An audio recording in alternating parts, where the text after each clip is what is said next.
The main components of all rocket motors are a combustion chamber and a nozzle. The combustion chamber provides space in which the propellant is burned to produce gases at high pressures. The nozzle, usually of the de Laval type, is attached to the exit end of the combustion chamber. This nozzle is of the converging-diverging type, in which exhaust gases are accelerated, so that in the smallest cross-sectional area, or throat, they attain the local speed of sound. In the diverging section, these gases are further accelerated to supersonic velocities. Close observation of this should give a better understanding of why the rocket does not get its thrust from any impact effect of those exhaust gases. First, let's state clearly that the exhaust gases do push against the air mass. What is important is that this doesn't have any effect on the rocket.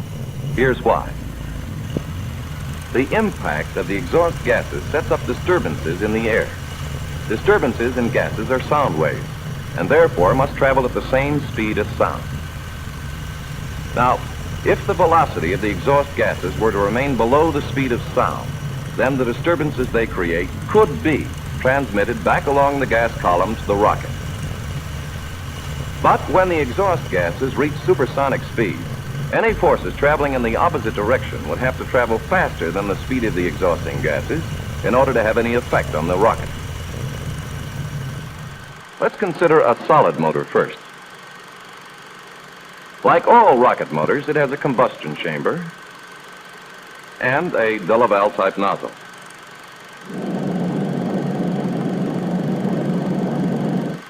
All rocket motors carry both oxidizer and fuel. Both are mixed together in solid propellant grains in such a way that they will remain inert until they're ignited. Fuels most commonly used are asphalt and oil, rubber, or rosin. Oxidizers are usually potassium perchlorate, ammonium perchlorate, sodium, or potassium nitrate. This motor is now fueled and ready for firing. Although an igniter is sometimes used to start combustion, the fuel and oxidizer will usually burn immediately. Burning will then continue as long as the fuel valves are left open, or until the propellants in the tanks are used up. Let's see how this works. The fuel and oxidizer enter their separate feed lines under pressure from their pumping mechanisms. One goes through the cooling system to the injector, the other directly to the injector, which sprays them into the combustion chamber. Combustion takes place, and exhaust gases, accelerated by the de Laval nozzle, repeat the same pattern of pressures you've seen before, creating thrust. The rocket motor has the simplest design of any known power plant today. With its potential ability to break free of the atmospheric envelope surrounding the Earth, there is no limit to the speeds and distances which man's mind may now dream of encompassing. The Van Allen radiation belts, two giant swaths of radiation around Earth, were the first discovery of the space age in 1958. In August 2012, NASA launched the Van Allen probes to provide the most detailed picture of the belts ever seen. Within days of launch, the probes revealed a third, never-before-seen ring of radiation that persisted for about a month. Scientists already knew the belts shrink and swell in response to incoming energy from the sun, but they don't know exactly how. The discovery of a new belt offers additional clues to map out the mysteries of the region and shows us that the first discovery of the space age can still surprise us. There are times every day as you work or you play when a pause would be welcome to you. And it's then that you find the bright thought in your mind that only a Coke will do. 50 million times a day, at home, at work, or on the way. There's nothing like a Coca-Cola, nothing like a Coke.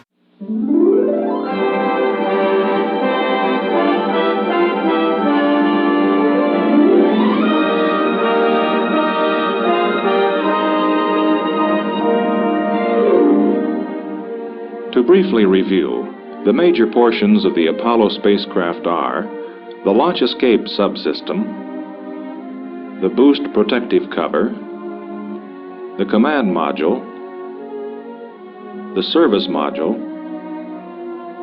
and the spacecraft adapter, which carries the LEM, or Lunar Excursion Module. During the current reporting period, development and manufacturing efforts were evident in all areas of Apollo spacecraft activity. In subsystems development, for example, work continued toward early manned flight qualification. Such efforts were seen in environmental control subsystem development. North American Aviation, Downey, California, conducted the first manned ECS breadboard tests in a command module test cell. The tests included ground-level subsystem checkouts and hooking the space-suited test subjects into the simulated spacecraft suit ventilating circuits.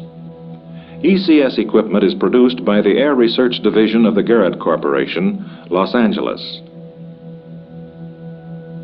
Another major spacecraft subsystem is that for guidance and navigation. The prime subsystem contractor, AC Electronics, Milwaukee, delivered all Block 1 G&N subsystems to North American and began Block 1 qualification testing. Block 1 spacecraft will be used for Earth orbital flights. Block 2 spacecraft will be used for lunar missions. Interrelated with spacecraft guidance is the stabilization and control function. Block 1 stabilization and control subsystem tests were conducted by the subcontractor Honeywell Corporation, Minneapolis, Minnesota. The stabilization and control equipment includes the translational hand controller, the flight director attitude indicator, and the rate gyro assembly.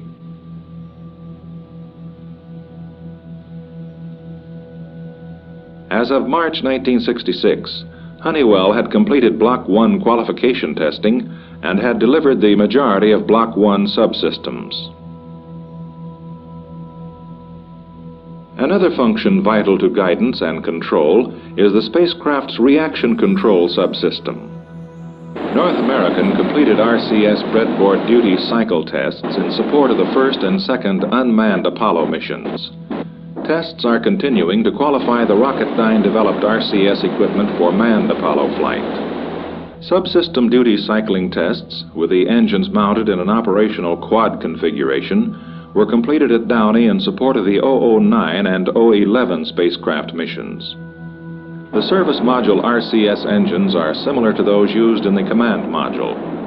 Both are fueled with hypergolic propellants and are controllable from a maximum one-time burn of 500 seconds to a large number of pulse firings as short as 20 milliseconds. The second and largest propulsion system carried by the spacecraft is the service propulsion subsystem. With the attached nozzle extension, the service propulsion engine measures over 12 feet tall. Aerojet General, Sacramento, California, is the manufacturer. The first flight model SPS engine was installed in the 009 service module in October 1965. The engine uses pressure-fed hypergolic propellants and is capable of multiple restarts. Altitude testing of the service propulsion engine is being conducted at the Air Force's Arnold Engineering Development Center, Tullahoma, Tennessee. On 2 occasions, the thrust chamber failed during developmental firings. The problems were corrected and the engine successfully completed Block 1 qualification tests in April 1966. Service propulsion subsystem plumbing tests were concurrently run at NASA's White Sands Test Facility, New Mexico. Test programs were completed in support of the 009 and 011 spacecraft missions. A nozzle inertia simulator is used for the firing tests. Apollo goals came closer to operational status with the arrival of the first production Apollo spacecraft at the Kennedy Space Center in October 1965. Following an extensive program of inspections, cleaning, build-up, and testing, the mated command and service modules provided the first view of flight-configured Apollo spacecraft modules. On December 26th, the command and service modules and the attached adapter section were mated to the Saturn 1B Launch Vehicle 201 at Launch Complex 34. Saturn launch vehicle development is under the direction of the Marshall Space Flight Center, Huntsville, Alabama. The mission would also help confirm the all-up concept of flight testing, in which all launch vehicle and spacecraft components will be flown together live for the first time. On launch morning, February 26th, low gaseous control pressures in the launch vehicle forced several recyclings of the countdown and an eventual scrub. However, 10 minutes later, the problem was corrected and the scrub decision was reversed. At 11:12 a.m. Eastern Standard Time, February 26th, Apollo Saturn Mission 201 was on its way.